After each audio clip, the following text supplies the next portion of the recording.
Hello all, my name is Craig Ryther and I am the one doing this presentation to show you what a typical download may look like. I'm using my own vehicle. Hopefully there's no records stored in that vehicle.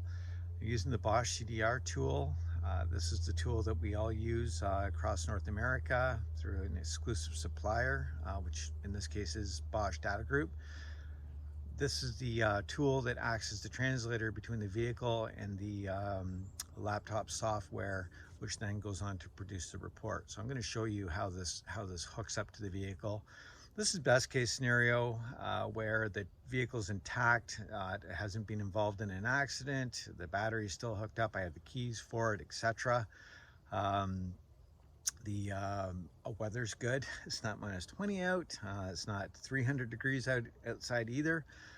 When I'm doing these in auto wrecking yards and so on, sometimes it can be a little challenging, either shoveling snow or trying to get in the shade. So this is real brief, and hopefully you'll get the gist of this part of it, and then we'll move on from there. Thank you very much.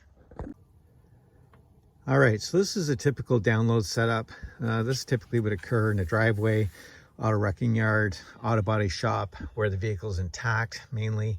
I didn't have to do anything to make the download happen, as in hook up a battery or run some wiring to power things up, etc. So this is a pretty typical setup. It's my own vehicle, but you can see here's the Bosch tool right here. It's my laptop with the software in it. This is where it connects to the vehicle. Every vehicle running has one of these connectors in it somewhere. This one's really accessible, really easy.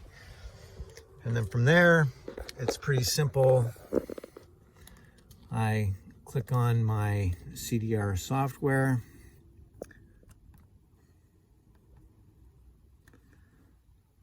It opens up. I go to make a new file here. Be a CDR. I pick out the vehicle make. In this case, it's a Ford. My starting point here is the VIN number. Obviously, if this does it automatically from the vehicle, that's great news, because it tells me that the wiring and such usually is pretty good. So if it's not, sometimes I have to manually enter it. But anyway, we do that on a case-by-case basis. So attempting to read the CDR, device connection, etc. Just testing out the wiring systems, testing out the laptop software, my connections, see if I've made all the right mistakes.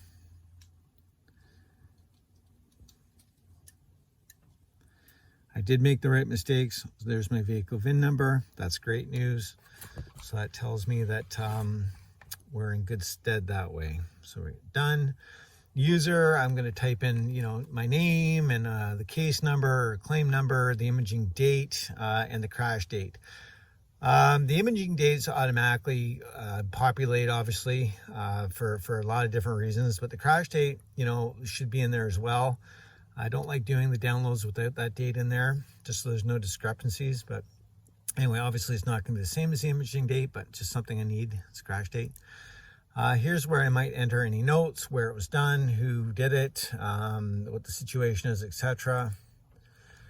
And then we are now going to actually go ahead and collect the data that might be in this vehicle, or hopefully may not be in this case. Collect ACM data. ACM, of course, being airbag control module, black box. This is asking me if I have authorization.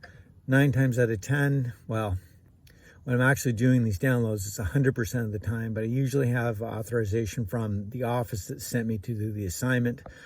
A lot of times the owner may be involved as well. Usually they're standing over my shoulder if I'm doing it in the driveway or at a auto body shop, etc. So yes, I do. Here's where the magic starts with this thing. It starts testing out wiring systems, etc. It's challenging the module in the vehicle, asking it for its information. So there'll be basically 4 passes here, hopefully.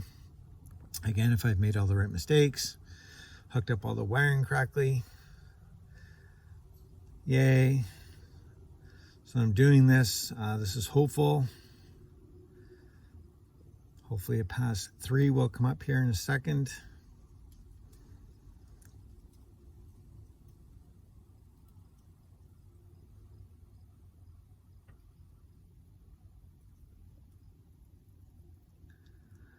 There's my pass 3. And then it'll come up and it should ask me if I would like to save the recovered data. And that's when I know that we have some success. Chewing on it.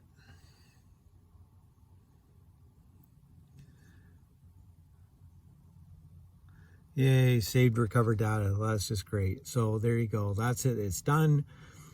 It's going to save it into a file. And then it's going to generate the first page of the report automatically for me. And you can see events recovered are none. So, so there won't be much to this report. A couple of pages, and that is it. And we are done.